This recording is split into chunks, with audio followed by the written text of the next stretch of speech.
Welkom. Ons het heelwat om oor te gesels vandag. Ons gaan terugkyk na hoe die winter tot dusver verloop het, asook na die jongste klimaatsyne en gesels oor hoekom daar skielik soveel gepraat word oor die moontlikheid van 'n super El Niño later vanjaar. En die groot vraag is, beteken dit ons gaan 'n droogte hê hierdie somer?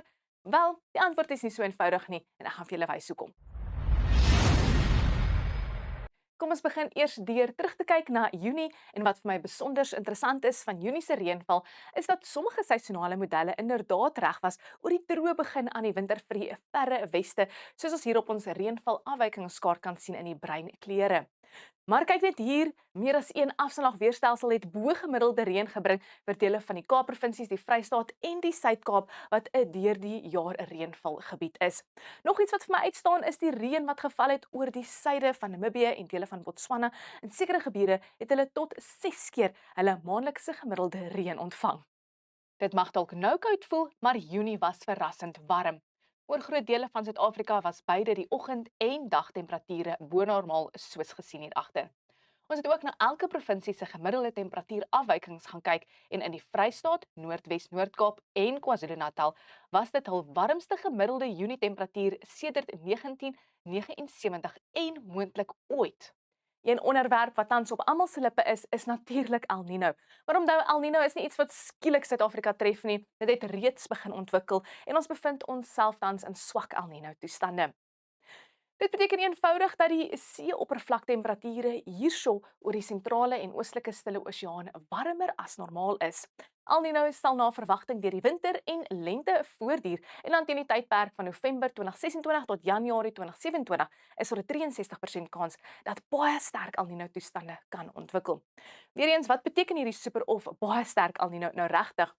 'n Super El Niño is net wanneer die see-oppervlaktemperature in hierdie gebiede meer as 2 grade bo die gemiddeld is vir 'n lang tydperk. Ons moet egter onthou, ons het al sterk El Niños teenvore beleef en dit kan ons uit vorige gebeure leer. Hier is 3 van die sterkste El Niño gebeurtenisse in ons geskiedenis en wat onmiddellik opvallend is dat hulle almal nie dieselfde uitkoms gehad het nie. As ons kyk na die sterk El Niños in die 80s en 90s, ja, daar was groot gebiede wat droër as normale toestande ervaar het, maar daar was ook gebiede wat normale en selfs hoë normale reën ontvang het, soos in die 80s in Limpopo en Mpumalanga en die 90s in Noordwes die Vrystaat en dele van KwaZulu-Natal. Die uitsondering was natuurlik die 2015-2016 El Niño. Dit was een van die sterkstes ooit en het gelei tot een van die ergste droogtes in moderne Suid-Afrikaanse geskiedenis. So onthou, 'n El Niño waarborg nie 'n droogte nie. Dit verhoog bloot die kans op droër as normale toestande, veral oor die somerreënvalgebied. Maar gelukkig is daar ook goeie nuus. Ons damme is tans in 'n baie gesonde toestand en die grondvog lyk goed oor groot dele van die land. En as ons na die geskiedenis van die Vaaldam kyk, sien ons iets baie interessant. Sedert 2004 was daar 11 jare waar die Vaaldam bo 90% vol was die begin van Junie soos vanjaar en in 11 van daardie jare het die Vaaldam vir die volgende 9 maande wat volg bo 50% vol gebly.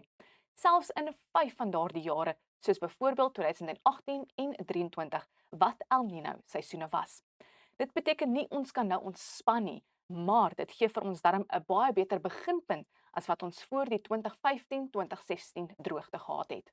Maar wat wys die seisonale voorspellings? As ons na die res van die winter en begin lente kyk, stem beide die Suid-Afrikaanse Weerdiens en die Universiteit van Modelle saam dat die verre weste waarskynlik 'n droër gaan bly. Oor die res van die land is daar egter 'n sein vir bo-gemiddelde reënval. En interessant genoeg is dit die patroon wat ons klaar in Junie gesien het met swakker koufronte wat die Wes-Kaap bereik het en 'n aanhoudende boeligpatroon wat die vorming van 'n verskeie afslaagweerstelsel oor Suid-Afrika bevorder het. En as ons nou hier kyk na die seisonale voorspellings vir einde winter en begin lente, begin die modelle ook al hoe meer van mekaar verskil. Een ding waaroor hulle redelik saamstem, is dat die verre weste waarskynlik droër as normaal gaan bly. Oor die res van die land is die prentjie egter minder duidelik. En die Suid-Afrikaanse Weerdiens voorspel selfs 'n moontlike natter begin aan die lente. Maar as ons nou na die somer kyk, raak die verskille tussen die modelle nog groter. Die Suid-Afrikaanse Weerdiens wys steeds op 'n natter as normale sein en die Universiteit van Pretoria die teenoorgestelde tydens September, Oktober en November. Hierdie verskille beklemtoon 2 belangrike punte. Albei modelle gebruik verskillende klimaatmodelle of eerder multimodels en dit kan 'n groot invloed hê op die seisonale voorspelling. En die atmosfeer het eenvoudig nog nie finaal besluit hoe dit op die ontwikkelende El Niño gaan reageer nie. Persoonlik glo ek egter die grootste gevaar hierdie somer gaan waarskynlik nie net die moontlike ondergemiddelde reënval wees nie, maar die uiterse hitte wat daarmee gepaard gaan. Ons het reeds hierdie jaar gesien hoe historiese hittegolwe groot dele van die noordelike halfrond tref. Een ding waaroor die meeste seisonale voorspellings wel saamstem, is van lente af kan Suid-Afrika warmer as normale toestande verwag. Dit verhoog ook die kans op meer gereelde, intense en langer hittegolwe gedurende die komende somer. En ons weet die hitte is 'n bron van kos vir ewige weer.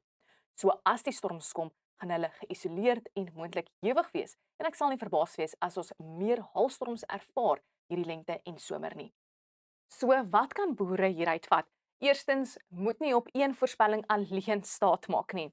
Ons weet seisonale voorspellings gee vir ons 'n aanduiding van wat die waarskynlikste scenario is, maar dit is nie 'n presiese voorspelling van wat op jou plaas gaan gebeur nie. En dan tweedens, beplan vir 'n warmer as normale somer. Dit is waarskynlik die duidelikste sein waarop die meeste klimaatmodelle tans saamstem. Hoër temperature beteken groter verdamping, hoër waterbehoeftes vir gewasse en vee en 'n groter risiko vir hittegolwe. En dan derdens, wees voorbereid op albei uiterstes. Hoewel 'n sterker El Niño die kans op droër toestande verhoog, beteken dit nie daar gaan geen reën val nie. Inteendeel, soos genoem, wanneer die regte toestande wel ontwikkel, kan donderstorms baie ewig wees en plaaslike swaar reën, haal en selfs oorstromings veroorsaak. En dan laastens, die goeie nuus is dat ons nog tyd het. El Niño ontwikkel oor maande en nie dae nie. Goeie beplanning en gereelde monitering van die jongste voorspellings bly die beste manier om risiko te bestuur. Stuur hierdie voorspelling gerus vir ander boere, familie en vriende. Hoe meer mense die regte inligting het, hoe beter besluite kan ons saam neem. En onthou, ons publiseer elke maand 'n splinternuwe seisonale landbouvoorspelling op landbou.com. Tot volgende keer, totsiens.